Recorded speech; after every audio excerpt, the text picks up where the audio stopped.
Salam. Sadurunge ngapunten nggih, kula mangke ngagem bahasa Indonesia. Soalnya daripada mangke kula blibotan kesleo, ngapunten nggih. Selamat pagi Bapak Ibu. Sebelumnya saya ucapkan terima kasih pada Bapak Pendeta Abrid yang telah memberikan kesempatan buat saya untuk saya bisa nyarutang Pak nggih. Harusnya kemarin Bu ya, bulan Oktober minggu keempat, karena saya masih ada tugas pelayanan di Sulawesi dan saya minta kebijakan dari Pak An supaya saya bisa menunaikan tugas saya sebagai anggota PGKJ di tempat ini. Dan puji Tuhan dari pihak seluruh pengurus dan majelis memberikan kesempatan. Dan kemarin saya juga kaget ditelepon oleh ibu yang cantik ini, saya tidak tahu siapa, terus bilang Ibu Harni. Matur sembah nuwun Bu ya, diberi kesempatan pada pagi hari untuk bisa menyampaikan firman Tuhan. Bapak Ibu, saya mau menyampaikan satu kesaksian supaya kita semua dikuatkan, biar iman kita semakin berapi-api, menjadi anak Tuhan kita tidak kecewa. Amin. Kita tidak pernah menyesal sebagai seorang Kristen, apalagi kita sebagai anak-anak Tuhan, kita tidak pernah menyesal. Kemarin saya di Sulawesi Bapak Ibu ya, saya ada satu pelayanan di daerah Tentena Poso. Tadi sudah sharing sama Bapak An, katanya ada tim mau ke sana Pak ya. Di satu tempat di sana Ibu, Bapak Ibu perlu diketahui, ada satu tempat di mana kemarin kejadian teroris ya, dari kemarin kerusuhan, dan itu sangat mengerikan. Ada satu orang anak kecil, saya mendengarkan cerita satu orang anak kecil itu di hadapan teroris, dia disuruh pilih antara sabit, tahu ya sabit ya, sabit dengan salib. Dia ditanya, kamu pilih sabit apa pilih salib? Dia bilang, saya tetap pilih salib. Tangannya satu dipotong. Bayangkan, ditanya lagi, kamu masih pilih salib apa pilih sabit? Artinya kalau pilih salib, sabit, dia masih bisa hidup. Tapi dia jawab, saya pilih Yesus. Dipotong lagi Bapak. Ditanya lagi, kamu masih pilih sabit apa salib? Kakinya dua-duanya habis. Terakhir ditanya, masih tetap pilih salib apa sabit? Dia pilih sampai mati, saya tetap pilih Tuhan. Akhirnya dia mati. Apa yang bisa kita ambil? Sampai detik terakhir dia tidak pernah menggantikan Tuhan dalam hidupnya. Amin. Kita pun sama, sampai detik terakhir kita tetap pilih Tuhan Yesus. Amin. Jangan pernah menyesal Bapak Ibu. Kalau saudara menyesal sampai saat ini, saudara sia-sia jadi anak Tuhan. Amin. Sebelumnya saya mau memperkenalkan saya ya. Mungkin ada beberapa yang kenal. Saya David Kristianto dari GBPS Kwaling, dan Tuhan karuniakan 2 orang anak laki-laki, Marcel dan Melviano, dan 1 orang istri di belakang yang sangat cantik. Ya, Bapak Ibu, dia jauh dari Kudus, dia orang Salatiga ya. Dia orang Salatiga. Tuhan izinkan mendampingi saya dan memberikan support selama saya melayani saudara ya.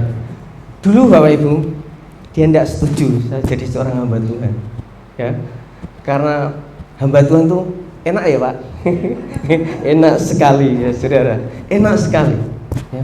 Tapi puji Tuhan, saya tidak mengubahkan hatinya, tapi Tuhan yang mengubahkan sehingga saya bisa jadi hamba Tuhan saat ini saudara ya. Itu bukan karena kehebatan saya, tapi karena support seorang istri yang setia dan juga karena anugerah Tuhan. Mari Bapak Ibu, kemarin saya ditelepon sama Ibu Harni, dikasih satu tema, yaitu setia dan berjaga ya. Jujur awalnya saya pernah sempat ngobrol sama Mas Danang ya, Mas, misalkan saya menyampaikan firman tapi saya mau menampilkan sebuah video, boleh enggak? Dia bilang bisa Pak, tapi Tuhan ternyata berkata lain. Dan pagi hari ini saya harus menyampaikan satu tema, yaitu setia dan berjaga. Mari Bapak Ibu kita buka Alkitab kita. 1 Tesalonika pasal yang keempat ayat yang ke-13 sampai yang ke-18. Beginilah bunyi firman Tuhan. Kedatangan Tuhan. Selanjutnya kami tidak mau, saudara-saudara, bahwa kamu tidak mengetahui tentang mereka yang meninggal, supaya kamu jangan berduka cita seperti orang-orang lain yang tidak mempunyai pengharapan. Karena jikalau kita percaya bahwa Yesus telah mati dan telah bangkit, maka kita percaya juga bahwa mereka yang telah meninggal dalam Yesus akan dikumpulkan Allah bersama-sama dengan Dia. Ini kami katakan kepadamu dengan firman Tuhan, kita yang hidup, yang masih tinggal sampai kedatangan Tuhan, sekali-kali tidak akan mendahului mereka yang telah meninggal.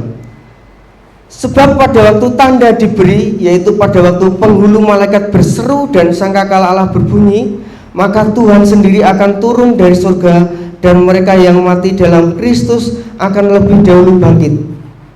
Sesudah itu kita yang hidup, yang masih tinggal akan diangkat bersama-sama dengan mereka dalam awan menyongsong Tuhan di angkasa. Demikianlah kita akan selama-lamanya bersama-sama dengan Tuhan. Karena itu hiburkanlah seorang akan yang lain dengan perkataan-perkataan ini. Amin. Saudara, mungkin firman Tuhan tentang kedatangan Tuhan ini sering kita dengar ya saudara ya. Saya akan membagikan berkat, dan saya berharap kita semakin setia dan berjaga seperti tema pada pagi hari ini ya saudara ya. Ini adalah surat Rasul Paulus yang ditulis kepada jemaat di Tesalonika. Tujuannya apa saudara? Supaya jemaat di Tesalonika ini tidak seperti orang-orang dunia ya. Orang-orang dunia, maaf ya, kalau kita kan ya namanya kita manusia ya Bapak Ibu. Saya pun pernah mengalami ketika Tuhan memanggil ayah saya, rasanya itu sakit banget, betul ya? Sakit banget, rasanya itu sedih ya. Ibu saya pun dia sampai berbulan-bulan belum bisa belum bisa pulih karena merasa kehilangan orang yang sangat dikasih.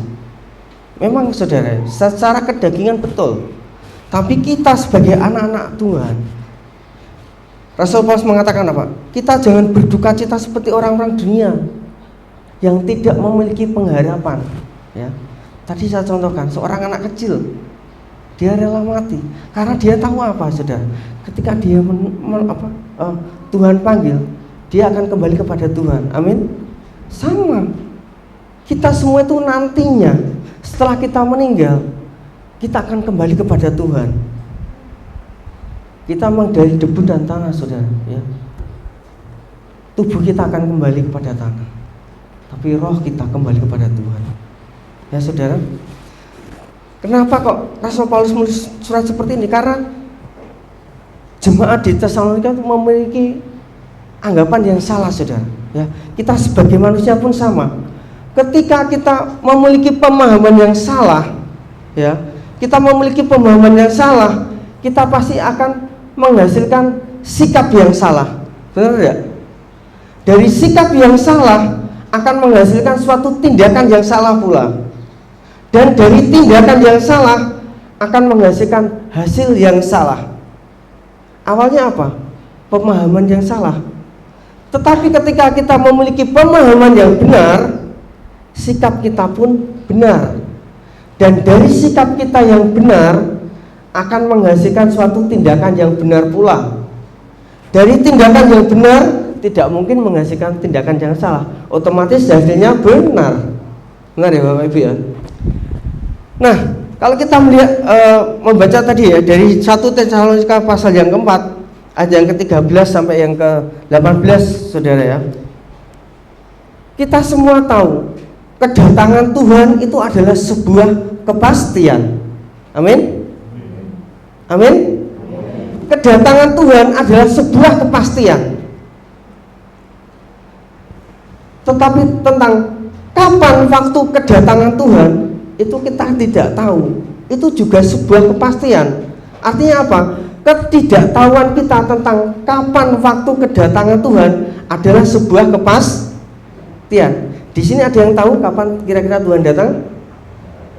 Dulu pernah ya ada seorang hamba Tuhan ya. Dia meramalkan ya bahwa tahun 2000 adalah tahun kedatangan Tuhan. Nyatanya sampai saat ini ya, Saudara, kita diizinkan Tuhan untuk memuji dan menaikkan pujian pada Tuhan sampai tahun 2023. Artinya apa? Kita tidak tahu kapan Tuhan itu datang, kita tidak tahu. Ketidaktahuan kita itu tentang waktu kedatangan Tuhan itu adalah sebuah kepastian. Tapi janji Tuhan buat saya dan saudara adalah sebuah kepastian. Ya. Dari kepastian tadi, saudara ya, itu melahirkan satu sikap, yaitu apa? Setia dan berjaga. Karena kita tidak tahu kapan Tuhan datang. Jadi kita harus setia dan harus berjaga sebagai anak Tuhan. Kita kan tujuannya menyenangkan hati Tuhan. Betul tidak Bapak Ibu? Seperti pujian, menyenangkanmu, senangkanmu. Sudahkah hidup kita menyenangkan hati Bapa? Mari saudara, selama ini kita sebagai anak-anak Tuhan, betulkah kita menyenangkan hati Tuhan? Ya. Kembali lagi saudara, saya mengambil satu definisi yang banyak ya. Kalau kita menurut KBBI banyak istilah setia dan berjaga, tapi saya akan mendefinisikan sendiri biar kita lebih simpel, lebih jelas. Setia adalah ketaatan tanpa syarat. Ya, setia adalah ketaatan tanpa syarat. Dasarnya apa? Cinta. Ya. Di sini saya contohkan, maaf ya Pak Rahmat ya, hambanya Bapak Rahmat. Pak Rahmat dengan ibu adalah suami istri. Pak Rahmat setia enggak sama istri? Setia kan? Misalkan ada suatu tanggung jawab, dia akan kerjakan sebagai seorang suami, karena dia setia kepada istri, setia kepada keluarganya. Dasarnya apa Ibu, Bapak Ibu? Dasarnya cinta. Dia enggak digaji loh, dia enggak dapat apa, tapi karena dia cinta, mencintai keluarga, mencintai anak istri. Itu saya definisikan, setia adalah suatu ketaatan tanpa syarat ya. Dia setia kepada anak dan istrinya, tidak pakai syarat, karena dia mencintai ya. Sedangkan berjaga adalah selalu siap siaga ya, dalam kondisi apapun selalu siap sedia ya Bapak Ibu. Mari kita lihat bagaimana contoh setia dan berjaga. Masih ingat gadis-gadis yang bijaksana dan gadis-gadis yang bodoh? Mari kita buka ayatnya ya Bapak Ibu. Matius pasal yang ke-25 ayat yang pertama sampai ke-13. Gadis-gadis yang bijaksana dan gadis-gadis yang bodoh.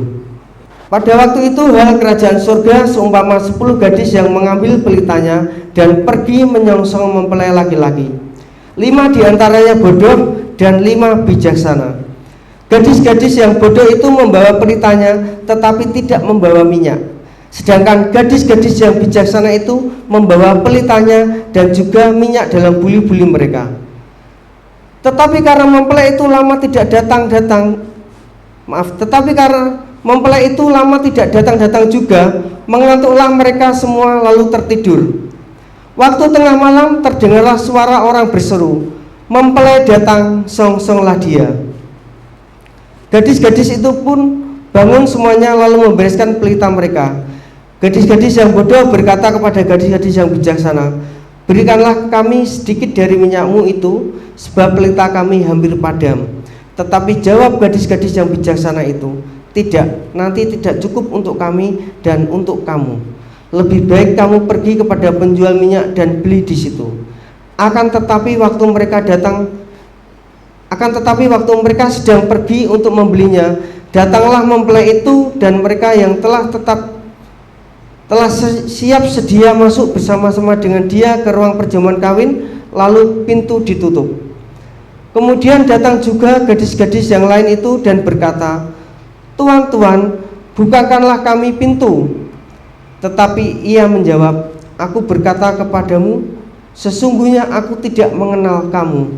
Karena itu berjaga-jagalah, sebab kamu tidak tahu akan hari maupun akan saatnya.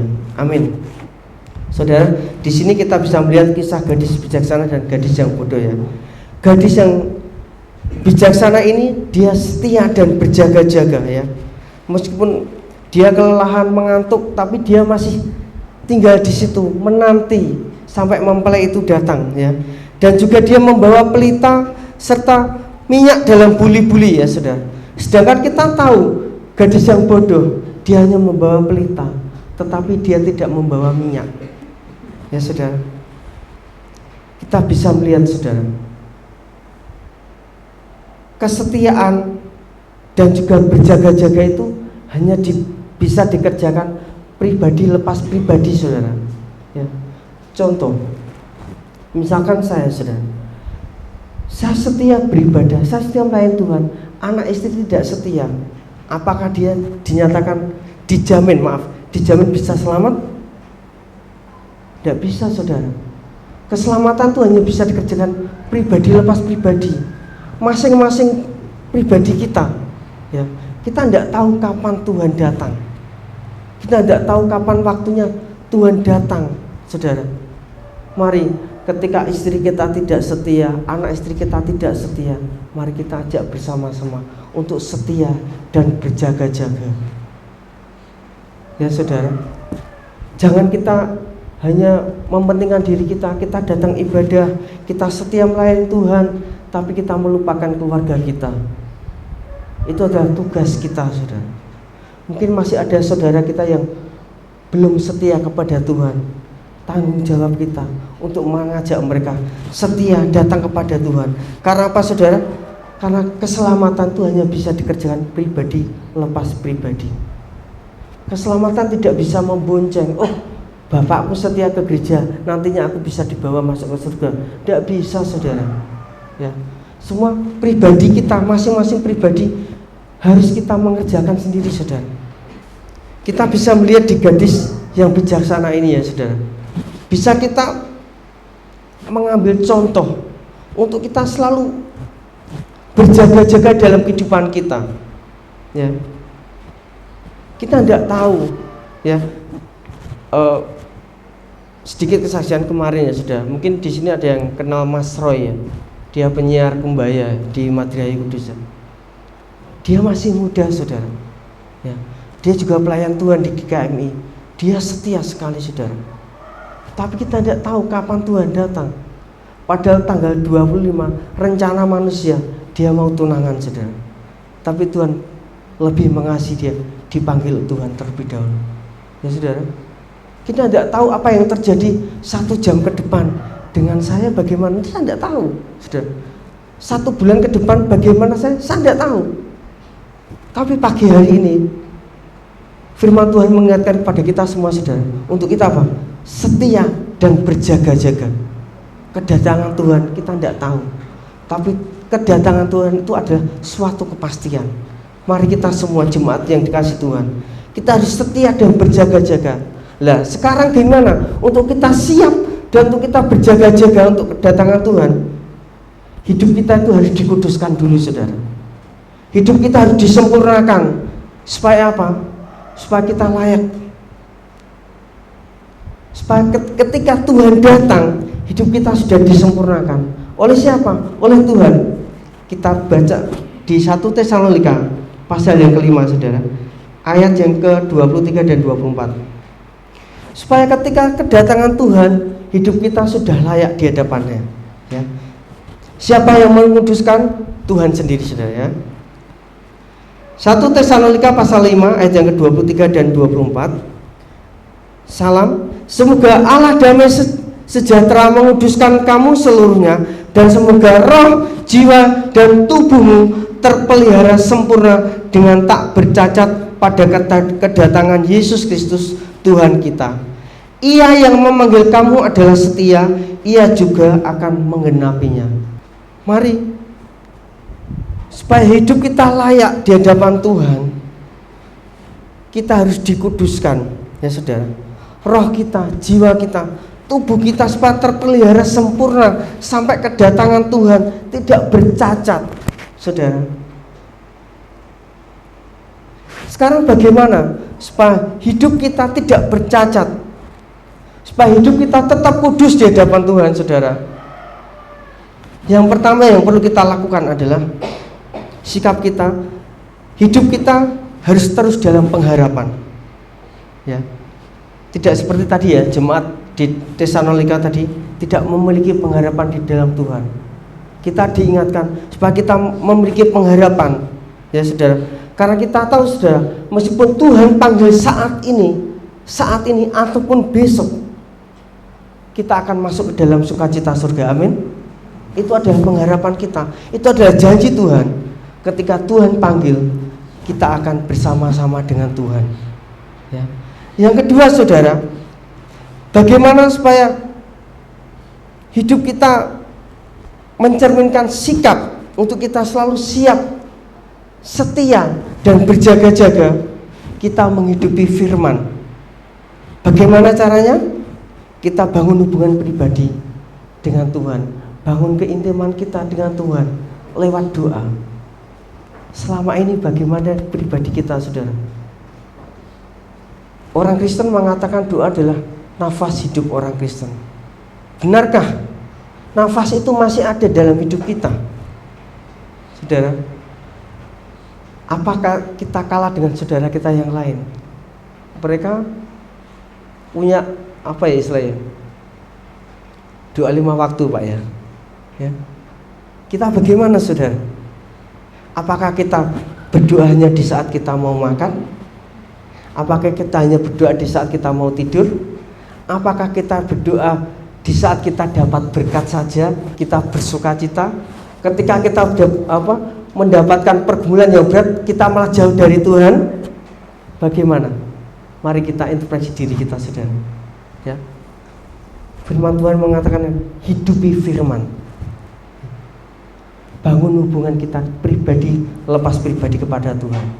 Di rumah, saudara, kita berdoa tidak melulu di dalam gereja. Di rumah ambil waktu. Istri saya seringkali mengingatkan pada saya, ayo berdoa, ya. Capek memang, rasa capek, rasa lelah itu memang kadang menghambat kita untuk datang kepada Tuhan, betul tidak? Manusiawi, apalagi kita disibukkan dengan kegiatan mau persiapan Natal, jadi panitia Natal ini dan itu, ya, masih ngurus gereja, masih bekerja. Yang orang-orang bekerja di Madria, ya, capek, kita pulang ke rumah makan terus tidur.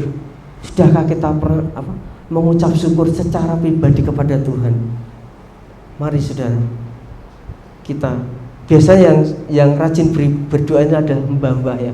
Di tempat kami yang sangat giat tuh namanya Mbah Bodro, ya. Dia selalu berdoa, saudara. Waktu saya di Sulawesi, setiap saya telepon dia nangis, dia sering mendoakan, ya, saudara. Itu adalah contoh orang tua, ya, saudara. Mari kita, masa yang muda-muda kalah dengan yang tua-tua, ya. Mari yang muda-muda ini kita bangun hubungan intim, hubungan pribadi kita kepada Tuhan, ya. Bahwa segala pergumulan saudara, ya, mungkin yang belum dapat jodoh, yang belum dapat pekerjaan, serahkan sama Tuhan. Lakukan yang terbaik dalam hidupmu, berdoa, saudara, ya. Selain itu apa, saudara? Baca firman Tuhan. Di sini siapa yang rajin baca firman Tuhan? Saya yakin rajin, ya. Saya melihat di YouTube-nya Pak Aan tuh luar biasa, jemaat di GITC. GBPS Laling, saudara. GBPS Laling kalah, saudara, ya. Di sini ada pendalaman Alkitab yang luar biasa. Saya ini anaknya Pak Aan, ya. Saya masih belajar dari beliaunya. Saya melihat sungguh luar biasa. Beliau setiap malam tuh tidur hanya beberapa jam, ya. Saya tahu beliau luar biasa, ya. Mengayomi, saudara. Seorang gembala itu tugasnya apa? Mengayomi. Ya, mungkin beberapa jemaat tidak tahu seorang gembala enak terima perpuluhan, terima persembahan. Ya, betul. Tapi sudah tidak tahu seorang gembala itu berjaga-jaga, ya. Kita tidak tahu kapan serigala datang memangsa jemaat. Betul, ya. Iblis itu datang sewaktu-waktu saudara, tapi saudara tidak tahu perjuangan seorang gembala. Dia doa, bahkan dia juga berpuasa, betul ya Pak ya? Seorang gembala itu berat saudara, ya. Dia menjaga jemaatnya, dia menjaga anak-anaknya, dombanya, supaya tidak diambil oleh serigala, tidak diambil oleh iblis. Dia berjaga-jaga, dia setia. Tanggung jawab seorang gembala itu tidak mudah saudara. Makanya ditopang doa dari seluruh jemaat. Supaya apa? Supaya beliau masih tetap sehat, tetap kuat, supaya bisa terus melayani di tempat ini. Saya melihat kemajuan GITJ luar biasa di Bulung. Perjuangan Bapak Aan ini, saya belajar banyak saudara ya. Beliaunya setia, beliaunya berjaga-jaga. Di telepon 24 jam, jemaat sakit, dia selalu siap. Saya pun luar biasa ya. Sesuai dengan tema, setia dan berjaga-jaga. Kalau beliau tidak setia dan berjaga-jaga saudara, mungkin beliau tidak ada di sini. Ya, beliau tetap setia melayani di tempat ini. Karena apa? Karena saudara, beliau memiliki tanggung jawab yang luar biasa terhadap kawanan domba di tempat ini saudara. Ya. Kembali lagi saudara, hidupi firman dengan apa? Berdoa, bangun hubungan pribadi dengan Tuhan, bangun keintiman dengan Tuhan, baca firman Tuhan. Karena firman Tuhan itu apa saudara? Di Mazmur 119 ayat yang 105, firman-Mu itu adalah pelita bagi kakiku dan terang bagi jalanku. Kalau saudara tidak baca firman Tuhan, saudara berjalan dalam hidup saudara nabrak-nabrak, saudara tidak punya pelita, tidak ada terang, betul tidak? Firman Tuhan mengatakan apa? Jangan mengandalkan kemampuanmu, jangan mengandalkan kemampuan kita sendiri. Saudara betul sekolah, ya, sampai mungkin sarjana STH, tapi jangan sampai jadi sarjana tinggi hati saudara, ya. Tetap rendah hati di hadapan Tuhan. Karena apa saudara? Karena kita tidak bisa berjalan tanpa firman Tuhan, ya. Mazmur 119 ayat yang 105 tadi mengatakan apa? Firman-Mu itu pelita bagi kakiku dan terang bagi jalanku. Kita ini tidak bisa berjalan tanpa firman Tuhan. Setiap kita memiliki pergumulan saudara, setiap kita memiliki permasalahan, datang pada Tuhan, baca firman Tuhan. Di sini tuh banyak jalan keluar saudara. Setiap pergumulan saudara, banyak jalan keluarnya di sini. Firman Tuhan adalah kekuatan dalam hidup kita saudara. Kalau mau disaksikan mungkin tidak cukup 1-2 jam saudara. Banyak berkat yang saya alami, yang saya terima saudara. Itu semua dari siapa? Dari Tuhan. Kami ya saudara, saya maaf ya, sharing sedikit Pak An ya. Kalau mungkin di GITJ Bulung Cangkring ya, gembalanya secara ekonomi finansial tercukupi saudara. Ya, saya tidak membandingkannya. Kalau di tempat kami gereja Pantai Kosta saudara, tidak ada gaji bulanan. Di sini ada gaji bulanan Pak An, ada ya puji Tuhan, ada berkat lain-lain. Di kami hidup untuk Tuhan, melayani untuk Tuhan. Itu adalah di kami saudara. Saya pun sharing sama Pak An beliau berkata, "Loh, kenapa Pak David keluar?" Karena kami di GWPS tidak boleh bekerja. Kalau sekali mengambil keputusan mengikut Tuhan adalah keputusanku. Kami harus melayani Tuhan dengan segenap hati. Bukan masalah full time, tapi full heart. Pak An dulu mengatakan pada kami, pada saya, pelayan Tuhan itu harus sepenuh hati. Jadi saudara, saya tidak bisa sudah bekerja di dunia. Dulu waktu jemaat kami meninggal, saya ditelepon, "Pak, jemaatmu meninggal kok kamu bekerja?" Bayangkan saudara, ya. Memang tidak ada larangan untuk bekerja, tapi kami mengambil keputusan untuk pelayanan sepenuh hati, melayani Tuhan. Bagaimana kehidupan kami saudara? Semua Tuhan yang mengatur. Amin. Firman Tuhan mengatakan, cukupkanlah segala sesuatu dalam hidupmu.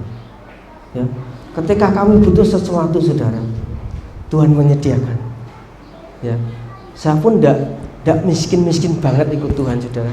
Punya sepeda motor, mau kemana-mana. Kemarin saya ditelepon ya saudara, kami hidup pas-pasan saudara. ditelepon ibu sakit, bayangkan. Ibu di Salatiga, ibu mertua, ibunya ini dia 1 minggu sakit. Saya ngomong sama istri, sudah nanti nunggu kalau setelah pelayanan, karena tidak mungkin saudara, kemarin sudah di pending, masa tugas pelayanan saya pending lagi ya Bu ya, maaf ya Bu ya, tidak mungkin, saya tidak mau ya, saya mau melayani, tetap tugas saya sebagai seorang pelayan, saya harus melayani. Kita adalah pelayan saudara ya. Saya pikir nanti setelah pelayanan saya jemput, ternyata Tuhan berkata lain, harus jemput sekarang. Dan saya jemput saudara, langsung masuk di rumah sakit Madria. Puji Tuhan, saat ini sudah pulang ya. Semua siapa yang mengatur? Tuhan. Manusia merencanakan, tapi Tuhan berkata lain. Tapi Tuhan menyediakan segala sesuatu yang kita perlukan. Karena apa saudara? Kita menghidupi firman Tuhan. Yang ketiga saudara, yang terakhir saudara, wujud dari sikap kita untuk setia dan berjaga kepada kedatangan Tuhan adalah buka hati. Buka hati kita untuk apa saudara? Untuk Roh Kudus menuntun hidup kita, supaya hidup kita selaras dengan firman Tuhan. Wahyu pasal yang ketiga ayat yang 20 mengatakan apa? Lihat, aku berdiri di muka pintu dan mengetuk. Barang siapa membukakan pintu, aku akan masuk dan makan bersama dengan dia. Saudara, sudahkah selama ini kita membuka hati untuk Tuhan? Apakah kita hanya datang ke gereja, kita pulang selesai, tapi Tuhan tidak ada dalam hidup kita? Kita merasa hebat, aku sudah kaya tanpa Tuhan, aku sudah memiliki segalanya tanpa Tuhan. Ingat saudara, kita tidak tahu kapan waktunya Tuhan datang. Padahal kedatangan Tuhan adalah sebuah kepastian. Mari saudara, mulai pagi hari ini, buka hatimu untuk Tuhan. Kita harus setia dan berjaga atas kedatangan Tuhan. Tetap hidup dalam pengharapan dan hidupi firman Tuhan dalam kehidupanmu. Karena firman Tuhan adalah pelita bagi kaki kita dan terang bagi jalan kita. Amin. Renungan firman Tuhan yang sangat singkat ini saudara, telah menjadikan kekuatan dalam hidup kita, supaya kita selalu setia dan berjaga-jaga atas kedatangan Tuhan. Karena kita sebagai manusia, kita tidak tahu kapan Tuhan datang, tapi yang terpenting kita tetap setia. Karena apa? Akhirnya kita mendapatkan mahkota kehidupan. Karena Tuhan menjanjikan apa saudara? Ketika kita setia sampai kedatangan Tuhan, kita akan memperoleh mahkota kehidupan dari Tuhan. Amin.